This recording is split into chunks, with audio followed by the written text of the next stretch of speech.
শাস্তি হলো এখনই তুই এই গ্রাম থেকে চলে যাবি। আমাদের এই তোফা সাহেব পেয়েছে। এখান থেকে পারো যেভাবে পারো তোফারে ফেরত নিয়ে আসতে হবে, বাড়ির মধ্যে নিয়ে আসতে হবে, আমার সামনে আসতে হবে। যদি খালি হাতে ফেরত আসতে তো বুঝোই তো ঠা।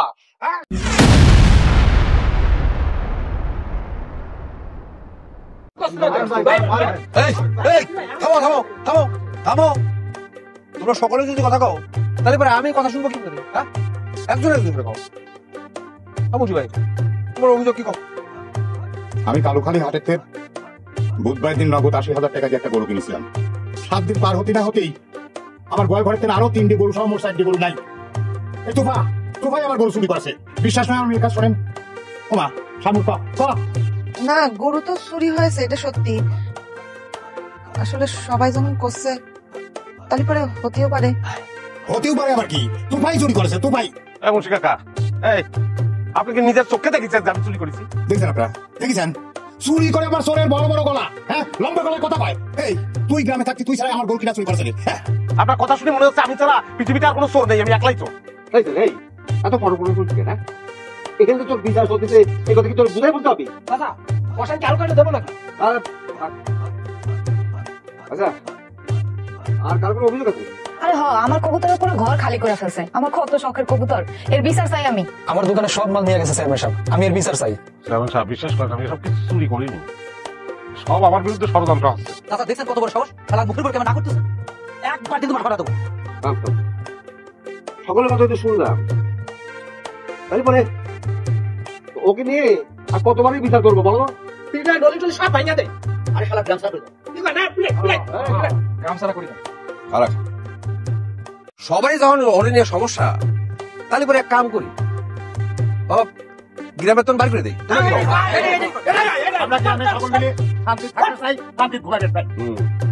এই তোর শাস্তি হলো এখনই তুই এই গ্রাম থেকে চলে যাবি। জীবনে ভবিষ্যতে আর কোনোদিন এই গ্রামে পা দেওয়ার চেষ্টা করবি না, বুঝতে পারছিস? কি করছেন চেয়ারম্যান সাহেব? এরকম শাস্তি আমাকে দেবেন না। আমি গ্রাম ছেড়ে করে যাবো, গ্রাম ছেড়ে আমি থাকতে পারবো না। বামদাদার ভিটে এনে অনেক গ্রাম ছাড়া করবেন না। বাবা আরামের কথা কাছ, হ্যাঁ গ্রামের পর মায়া দেখাচ্ছে মায়া। এই খারাপ আছিস কেন? যাও ধরে নিয়ে আমার স্টেশনে গিয়ে গাড়িতে উঠে দে। কাজটা ঠিক হচ্ছে না, এটা অন্যায় হচ্ছে। এটা তো অন্যায় হলো, অন্যায় হলো কিন্তু।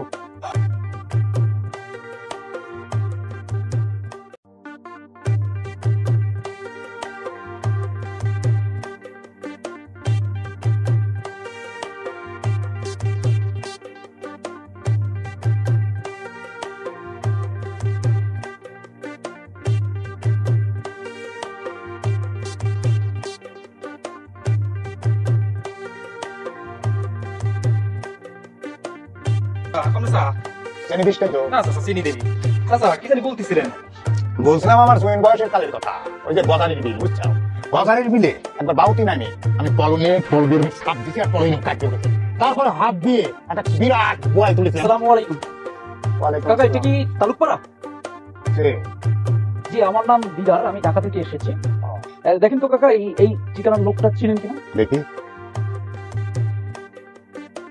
আসবি মায়ের না? আপনি এইভাবে কথা বলছেন? হ্যাঁ ভাই, আপনি কার কাছে আইছেন? এই দেখ দেখ কার কাছে আছে, কাক খুঁজতেছে দেখ। তোফা, তার কি আপনার কি দরকার?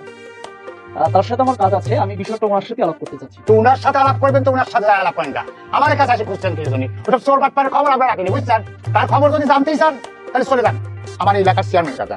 চেয়ারম্যান মুখ্য চেয়ারম্যান এই কয়েকবারই পরেই। আচ্ছা আচ্ছা, যারা জিজ্ঞাসা করেন মুখ্য চেয়ারম্যানের বাড়ি কোনটা দেখা দিবেন, যান। ধন্যবাদ। আসি, আসসালামু আলাইকুম। আমি তো একটা কথা চিন্তা করে এলাকায় এত কাম করার পরেও আমার বিরুদ্ধে নির্বাচনে খারাপ সাহস কিভাবে করে পারলো? আমার তো বিয়ে প্রতিদ্বন্দ্বিতায় পাশ করে দেওয়ার কথা, বছরের পর বছর। আপনি হতাশ হচ্ছেন কিছু? এবার আমরা যেভাবে মাঠে কাজ করতেছি, এবার আপনার সেই স্বপ্ন পূরণ হবেই হবে। আপনি বিনা প্রতিদ্বন্দ্বিতা চেয়ারম্যান নির্বাচিত হবেন। কি করছেন আপনার? অবশ্যই। কেন কাটিল আপনার প্রতিদ্বন্দ্বী দিল আর নিজের পোস্টার লাগাইলে পেল না, নিজের লাগাই লাগলো। পোস্টার লাগানোর লোক ছিল না, সেটা বুঝলাম, কিন্তু আমার তো ট্যান্ডে পাশ করা লাগবে। তোরা দুইটা সারাটা জীবন শরীরে লেফট মেরে পার করে দিতে। কাকা এটা কিন্তু বেশি বেশি হয়ে যাচ্ছে। আসসালামু আলাইকুম। ওয়ালাইকুম সালাম। আপনি কিটা? জি, আমি দিলাম, ঢাকা থেকে এসেছি। এটা কি মুখ্য চেয়ারম্যান বাড়ি? জি, এটাই মুখ্য চেয়ারম্যানের বাড়ি, আর আমি মুখ্য চেয়ারম্যান। বলেন কি দরকার আছে? আমি একটু বসতে পারি? বসেন। আসলে আমি এই ঠিকানায় লোককে খুঁজছি।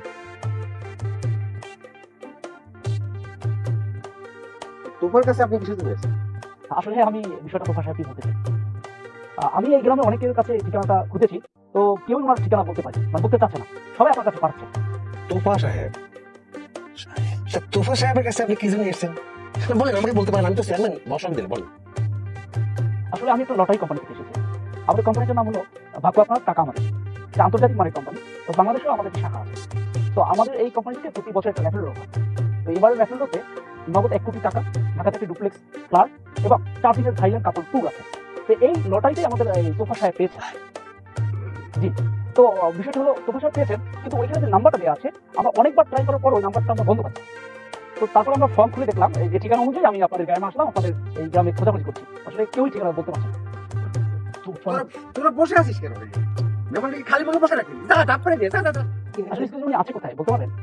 আমি বলতেছি আপনি বৃষ্টিতে বসে কোনো চিন্তা করেন না, আমি আপনাকে সব বলতেছি, সেটা মানে দিল মেহমানটা ভিতরে নিয়ে যা, রুমে নিয়ে বসা, ফ্যান ছেড়ে দিস, ফ্যান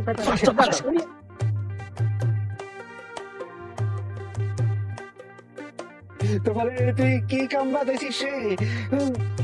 কিন্তু তোর সামনে আমি পাই করে ক্যান্সেল দিয়ে আরাম করতেছি তো। ও কাকা একটা জিনিস তোফারে নিয়ে আপনি এত তোমার এত কিছু বোঝা লাগবে না, বুঝতে পারছিস?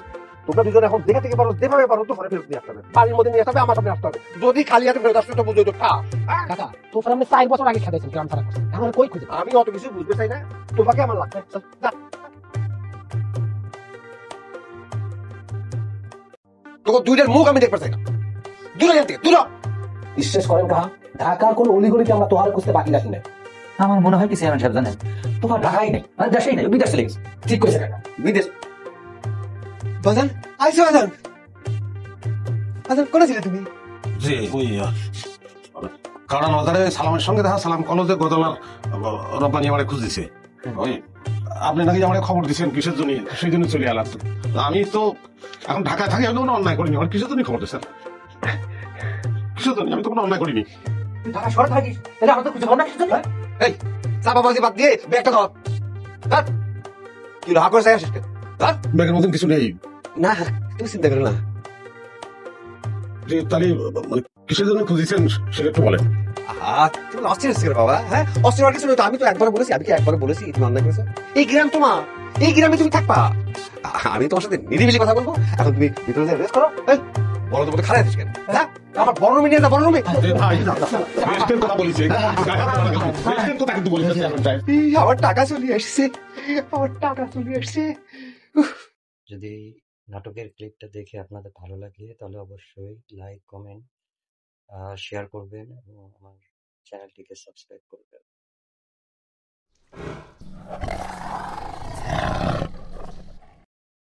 For more updates and videos, please subscribe our channel.